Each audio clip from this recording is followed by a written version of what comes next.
Coming up, details on the stunning death of Jeffrey Epstein. Plus, police are asking for your help identifying a local robbery suspect. And a local band students battled the heat to raise money. Local, trusted.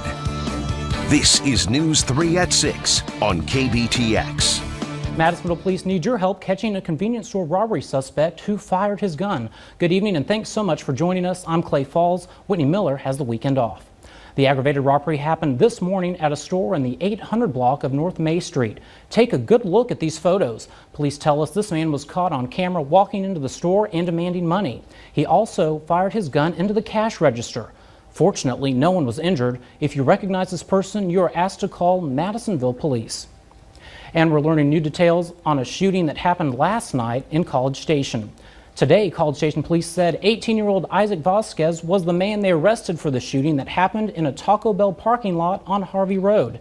He's facing charges for deadly conduct and evading arrest. Last night, we first told you about the incident that happened just after 8 p.m. Police tell us two people met in the parking lot and got into an argument over a drug deal. Isaac Vasquez is accused of shooting at the other person's vehicle after police say that person attempted to rob him.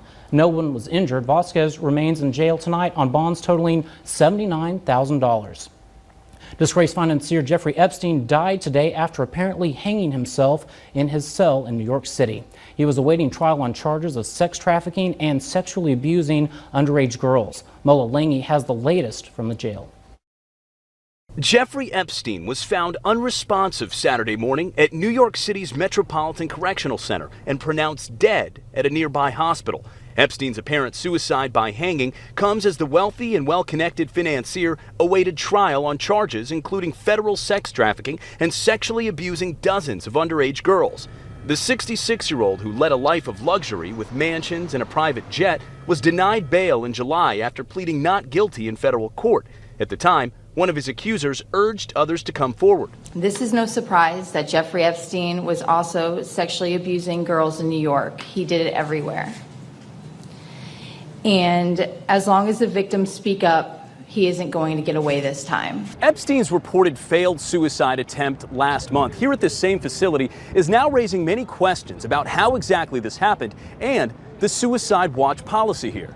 In a statement, U.S. Attorney General William Barr said he was appalled by the news and that the Inspector General will investigate in addition to the FBI. I can tell you that on behalf of the victims I've represented, there's a certain amount of shock and disbelief that the federal authorities could allow something like this to occur under their watch. One of Epstein's accusers, angry he won't face justice, said in a statement, "We will have to live with the scars of his actions for the rest of our lives." Mola Lange, CBS News, New York. Before his death, Epstein's lawyers had argued the new charges against him were covered by a controversial 2008 plea deal for which Epstein served only 13 months in Florida. Well, earlier today in El Paso, the League of United Latin American Citizens led the March for a United America rally, calling on unity and stricter gun control. 2020 presidential candidate and El Paso native Beto O'Rourke participated in the march. Last Sunday, a gunman killed 22 people at an El Paso Walmart. The suspect told police he was targeting Mexicans. And back here in town, services were held today for 11-year-old Coulter Nat, who battled with cancer, was an inspiration. Hundreds showed up to the First Baptist Church in Bryan today to celebrate Coulter's life. At 4 years old, he was diagnosed with brain cancer. He passed away July 26th. His battle was documented through a public Facebook page, inspiring tens of thousands. Two local high school bands kicked off their annual March of the Bands fundraiser today. The marching began early this morning as a way to beat the heat. The Cougar Band from College Station High set up near HEB in Tower Point, and the Tiger Band from Consol marched around Pebble Creek. Despite the high temperatures, both schools came out to raise money for the year. When we're outside, I would say every 15 to 20 minutes we plan a water break for the kids with their water coolers to take a drink of water. And we always also give them the permission to, if they feel like they need water individually before our break, that they can just fall out of what we're doing and go ahead and get water and get some shade. Both bands are getting ready for the UIL State Marching Contest in November. A local church held their annual clothing giveaway this morning. Tables were piled high with clothes at the Wesley United Methodist Church in Bryan. The free clothing was donated by the community to give it to those who need it. The annual clothes drive started 10 years ago with just children's clothes and has grown ever since. We might not be big enough to make a large impact in some of the situations in the world, but we can make an impact here, and so we do. The church says they look forward to giving back to the community again this November for their annual chili cook-off. And just a reminder that it's tax-free weekend. The back-to-school sales tax holiday runs through Sunday. Shoppers can save $8 for every $100 spent on items like clothing, shoes, school supplies, and backpacks. Many stores also schedule sales to coincide with the tax-free weekend. For a list of items that do and don't qualify for exemption from taxes this weekend, visit our website at KBTX.com. Well, the heat drags on, but any sign of relief soon? Erica Page has those answers coming up. And after a difficult start to the year, local farmers are hoping to finish strong. From the Ground Up is happening after the break.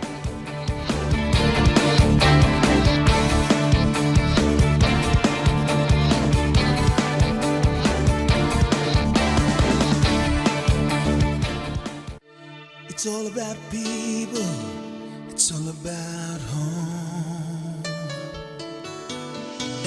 Working together, loving our own.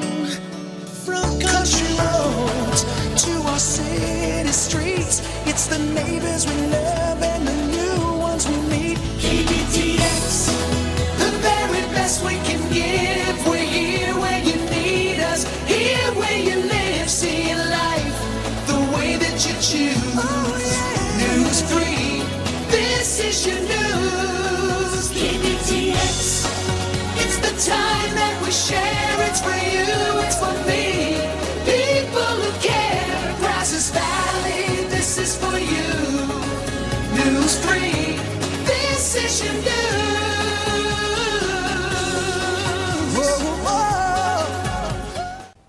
You're watching News 3 at 6 on KBTX. Most years you can ask any farmer and he can tell you about something that just wasn't right weather-wise. But last year at harvest time, the weather was a disaster and it carried over into this year at planting time. Now, farmers are hoping for a good finish. Shell has more in this week's From the Ground Up. There was a 3 or 4 day window of opportunity there where we got some cotton planted, and that older cotton is our best cotton. But then we got another 3.5 inch rain, and it seemed like there were about 3 or 4 Wednesdays in a row where we got 3.5 inches, and it was during planting season. So we had a very delayed planting season. Our crop today is just now coming on. We're probably 45 days late. John Milazzo grows cotton in Burleson County and says that if you want to ensure your cotton crop, your final planting date is May 31st. He was planting cotton on May 31st. And it's presented problems to us that we have never had to face, which means going into July and August, your typical dry months, and yet the cotton hadn't even started fruit good yet. So we're at a critical time as far as needing moisture. Here it is after all the wet spring we had. We need moisture now. A big part of last year's cotton crop was ruined by excessive rain at harvest time that never let up. It's hard to forget that, given the exposure this year's crop could have to wet weather. This cotton will not be harvested until probably middle or late October. Well, that's a nightmare for a cotton farmer trying to harvest in October because of everything that's usually happening in the Gulf. We're hoping that we have a clear, we hope that we have good harvest weather. That's the key to this year. Surviving this year depends on our harvest weather.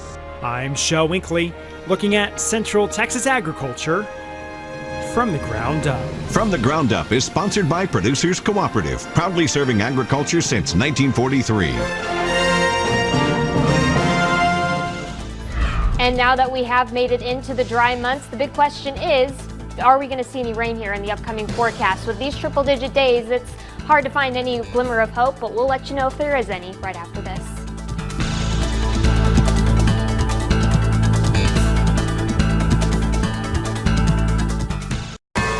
News 3 weather from the Pinpoint Forecast team is sponsored by the Bank and Trust, local bank, local bankers, and now local weather. What more can you say than when you step outside, you feel the heat, it just hits you like a big wall, And well, there's really not a whole lot of relief in sight. We had temperatures reach 100 degrees once again here in Bryan and College Station. And you'll notice as we flip through these temperatures from across the region, a lot of folks were either flirting with that 100-degree mark or actually made it into the 100-degree range. And regardless of what the actual air temperature said, it felt way hotter than that today. So far, this makes day number 5 of 2019 that we've seen triple-digit days, and it's our streak of 3 now that we have going as of today, with the past couple of days that we've just seen barely squeezing into 100 degrees across the area. But high pressure, that is the big weather maker. You'll notice we see these blooms of cloud cover and even some rain trying to form, but most of the activity stays well away from southeast Texas. It's this bump up in the jet stream and this pattern that's going to be pretty persistent in keeping things hot, muggy, and pretty much rain-free here for the next several days. You notice all the scattered showery activity that we see off towards our east. We've got a few of these high clouds that try and inch closer, but the fact that this high is slid just a little bit further off towards the east today, it meant the clouds stayed more at bay, and we will likely see that be the case into the coming weekend and even into early next week as well. Excessive heat watches, warnings already out for portions of Oklahoma, even into Arkansas, while we still here in Texas deal with that heat advisory with these heat index values ranging anywhere from about 105 to 110. And you'll notice by early next week, we may even be talking about heat index values pushing 115 degrees with an air temperature between about 101 to 103. The good news is, and if you can find at least a silver lining here, we've got temperatures in towards the upper 90s for your Thursday, close to 100 degrees again by Friday, with the heat building as we head back into next week. So that takes you into the next 7 days. As we look at the 8 to 14 day outlook, it's still hot. We've still got temperatures that are expected to be above average, but we may see the bulk of this heat try and scoot just a little bit further off towards the west. That doesn't mean that necessarily we're done with the triple-digit days, but I do think we're slowly starting to see maybe this heat subside, maybe a little bit of hope on the horizon. But we talked about that 90-degree day. That's towards the end of the later part of this week, I should say. That will likely come with at least a small chance for rain. Is it a great chance for everybody? No, but I do think as we continue on into your pinpoint forecasts, watch what happens. We slowly start to see at least a little bit more green try and populate here across the Brazos Valley by the later part of this week.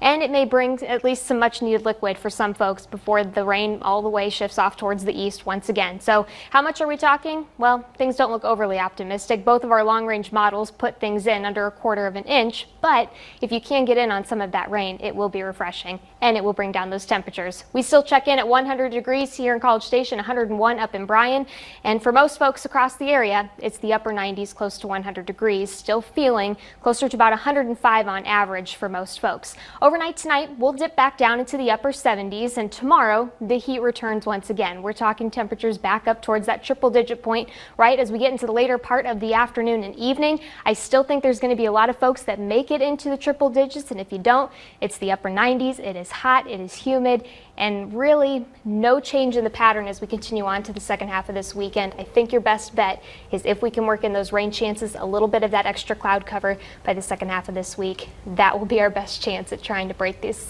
streak of triple-digit days that we have going. It's just really hot. If we can get through this next couple weeks, I think we can survive anything in Texas heat. I think so. Yep. Thanks very much, Erica. Well, coming up next in sports, high school football is almost here. Hometown Heroes continues with a look at Brazos Christian. And Texas A&M volleyball began practice today. Hear from the Aggies after the break.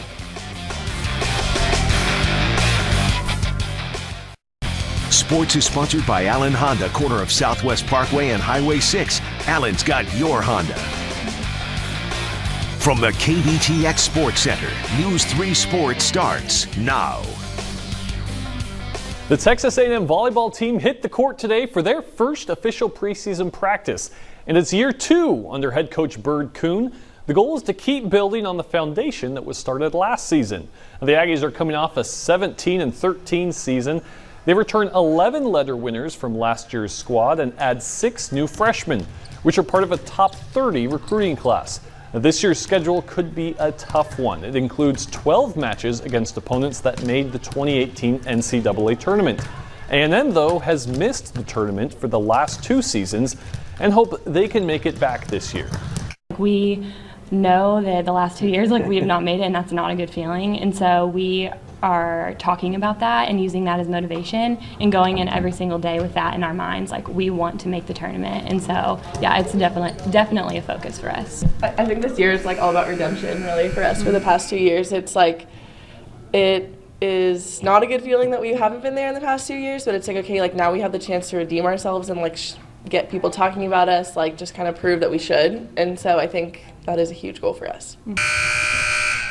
The Aggies host Baylor in an exhibition match on August 24th at Reed Arena. They officially kick off the season at a 2-day tournament in Louisville on August 31st. Clap your hands, everybody! Everybody, clap your hands! We're BCS going all the way! Our hometown heroes stop tonight is at Brazos Christian. The Eagles made the TAPS playoffs for the 10th year in a row, but last season they finished with just a 3-6 record under first-year head coach Ben Hoffmeyer. Hoffmeyer says they have more of an identity this year. Their offense will lean primarily on senior quarterback Bryce Steele. The Eagles believe their growing pains from last year are over. They're confident heading into year 2 under Hoffmeyer. The kids understand what we want better, and I understand our athletes better, and so we've adapted and adjusted both our offense and our defense to really fit the skill set of guys we have. You know, last year we were kind of a combination of pro and spread. This year we're all in on the air raid. Our quarterback Bryce Steele has really taken to it, and he's running with it. It's going to be a lot of fun for us this year. We've changed mostly just to a aired out offense here. We are much more prepared this year. Coach Hoff has really taken control this year on both offense and defensive side. I really think this year is going to be a step up from last year with Coach Hoff. This is his second year. I really think we're getting our offense going this year. We really didn't excel as much as we should have last year, but I think this year is going to be a good year for our offense and our defense, and we're going to really step it up. The Brazos Christian Eagles kick off their 2019 campaign August 30th at Brentwood Christian. Now, the Brazos Valley Bombers start their playoff run tonight. The Bombers wrapped up the regular season last night, scoring a season-high 19 runs against the Twins. They'll be on the road to face the Acadiana Cane Cutters in the first round of the TCO playoffs, with first pitch scheduled for 7:05. A lot of sports going on tonight. Thank you very much, Tyler. Well, let's take a live look outside on our Live Eye Network. We'll be right back after the break.